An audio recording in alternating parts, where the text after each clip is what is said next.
नमस्कार good morning. आज मु आपण मानक पई नहीं आसी गोटे नुआ रेसिपी। इटा अरुआ भात रे आपण माने थरे बनातु एते टेस्टी ए जिनसटा लागिबो आपण माने खाइले छाड़िबेनी। देखंतु एटा केमिति बना जाउछि। जदि मो वीडियोटी आपण मानकु भलो लागुछि तेबे लाइक शेयर सब्सक्राइब करि दियंतु। चलंतु देखिबा ए रेसिपीटी केमिति बना जाउछि।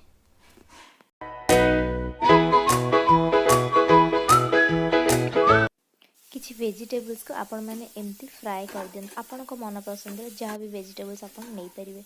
मु नहीं कोबी कैप्सिकम टमाटो और बीन्स ताको किछि समय पय फ्राए करंतु। सेथिरे छि लूण और गोलमरीच गुंड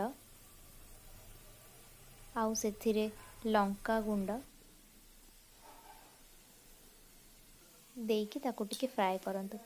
एबे आपण घोड़े दियंतु किछि टाइम ताको छाड़ी दियंतु सिझिबा पई। एबे देखंतु सिझी आसिराणी ताको टिके फ्राए करंतु। एबे ताको आउ गोटे प्लेट रे बाहर करके रखि दियंतु। एबे सेई पैन रे किछि ऑयल पकेई की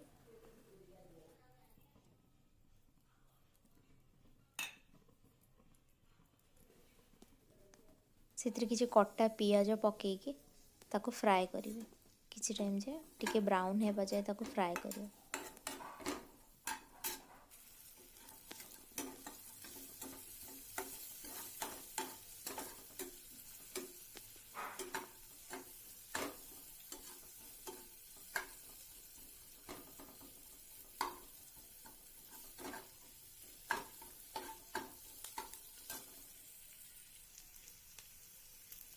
एबे देखंतु सेटा टिके टिके ब्राउन हे गलानी।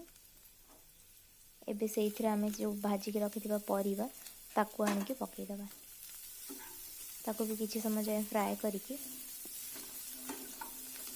सेइथिरे आमे रखिथिबा अरुआ भात से अरुआ भातटा को आमे से पैन रे पकेइ के ताको भलो भाबरे गोळेइ दियंतु।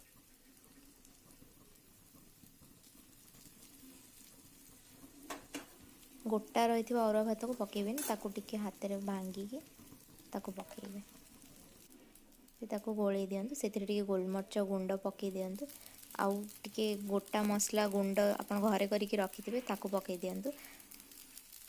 आउ चाइना सॉल्ट टिके पकेबे। चाइना सॉल्ट टिके पकेइले भलो लागे टेस्ट।